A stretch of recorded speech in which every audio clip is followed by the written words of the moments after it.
Hi అండి, అందరికీ నమస్తే. Welcome to my channel. అందరూ ఎలా ఉన్నారు? బాగున్నారా? నేనైతే చాలా బాగున్నాను. ఈరోజు మీకోసం ఒక మంచి ప్రోడక్ట్ తీసుకొచ్చానండి. అది ఏమీ లేదండి, ఫ్లిప్కార్ట్లో నేను ఆర్డర్ ఇచ్చిన సామాన్ ఇదంతా. నేను ఏమేమి ఆర్డర్ ఇచ్చాను ఏంటి అనేది ఫ్లిప్కార్ట్లో క్లియర్గా నేను వీడియోలో పెట్టాను. ప్రతి ఒక్క ఐటమ్ నేను ఏమేమి తీసుకున్నాను అన్నది క్లియర్గా చూపించాను.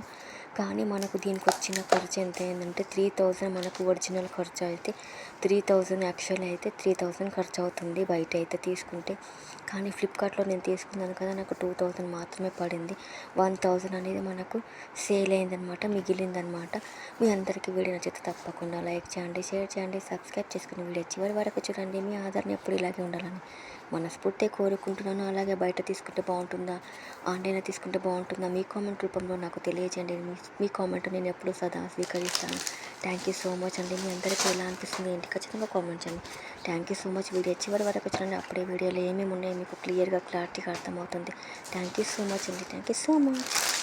మొత్తం టోటల్ నేను తీసుకున్న సామాన్లన్నీ 13 అండి. 13లో ఉప్పు ప్యాకెట్ అనేది, సాల్ట్ అనేది చిరిగిపోయింది, కొంచెము ఖరాబ్ అయిపోయింది అనమాట, నలిగిపోయింది. అది అందుకని అది రిటర్న్ కొట్టేసాను. అంటే వెంటనే వాళ్ళు తీసుకెళ్ళిపోయారు. ఫ్లిప్కార్ట్ వాళ్ళు ఏంటి అంటే, నేను ఫస్ట్ టైం ఆర్డర్ చేశాను, నాకు ఈ విషయం తెలియదు. డైరెక్ట్ వాళ్ళ సామాన్ మనకు కళ్ళ ముంగట చూపిస్తారండి. చూపించి మనం నచ్చితే తీసుకోవాలి, లేదంటే లేదు, ఇలా ఉంటుందన్నమాట. నాకైతే చాలా హ్యాపీగా ఉంది. మీకు తప్పకుండా లైక్ చేయండి, షేర్ చేయండి, సబ్స్క్రైబ్ చేసుకుని వీడియో చివరి వరకు చూడండి. Thank you so much.